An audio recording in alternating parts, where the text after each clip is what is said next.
बातमीचे प्रायोजक आहेत हरिओम super market. किराणा मालाची यादी व्हॉट्सॲपवर स्वीकारली जाईल। WhatsApp number 7447407077। कळवण शहरात फ्री होम डिलिव्हरी, मनासारखं सारं काही एकाच ठिकाणी। Hariom super market, main road, Kalwan.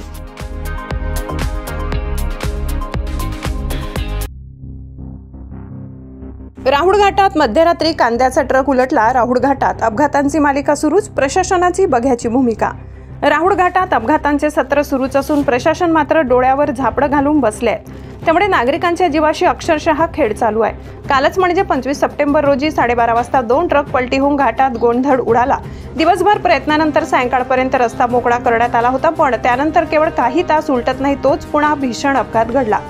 निपाडहून कांद्याने भरलेला ट्रक क्रमांक RJ 49 GA 0845 राजस्थानकडे जात असताना गुरुवारी मध्यरात्री 12:30 वाजता घाट उतरताना चालकाचे वाहनावरील नियंत्रण सुटले, त्यामुळे ट्रक पलटी झाला। अपघातानंतर घटनास्थळी एकच गोंधळ उडाला। अपघाताची माहिती मिळताच सोमा कंपनीचे कर्मचारी घटनास्थळी दाखल झाले, तसेच जखमींना तातडीने चांदवड उपजिल्हा रुग्णालयात दाखल करण्यात आले। या अपघातात ट्रक चालक गंभीर जखमी झाला असून त्याच्या डोक्याला मार लागल्याचे समजते। सुदैवाने मोठी जीवितहानी टळली, मात्र प्रश्न असा आहे की अजून किती वेळा नशिबाची साथ लाभणार। याच वळणावर काही दिवसांपूर्वी गॅस टँकर उलटून भीषण स्फोटाचा धोका निर्माण झाला होता, मात्र त्या घटनेतून प्रशासनाने कोणताही धडा घेतला नाही। हातावर हात धरून बसलेल्या प्रशासनामुळे अपघातांच्या मालिकेत भर पडत आहे।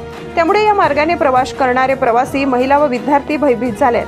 तासनतास रस्त्यावर अडकून पडलेल्या नागरिकांचे हाल होत असून रोजच्या रोज त्रासाला सामोरे जावे लागत आहे। प्रशासनाचा बेजबाबदारपणा व निष्क्रिय कारभार यामुळे राहुळ घाट प्रवाशांसाठी मृत्यूचा घाट ठरत चाललाय। डोंगर कटिंग, चौपदरीकरण किंवा सुरक्षित वळणांची व्यवस्था करण्याऐवजी शासन व संबंधित विभाग वेळ काढूपणा करण्यात धन्यता मानत आहे। राहुळ घाट पार करणे म्हणजे अक्षरशः मृत्यूला आमंत्रण देणे ठरत आहे। अजून किती बळी गेले तर शासन जागं होणार? ही नागरिकांची जळजळीत हाक आता प्रशासनाने दुर्लक्षित केली तर लोकांचा आक्रोश रस्त्यावर उतरेल यात शंका नाही। मराठी केसरी न्यूज ब्युरो, चांदवड।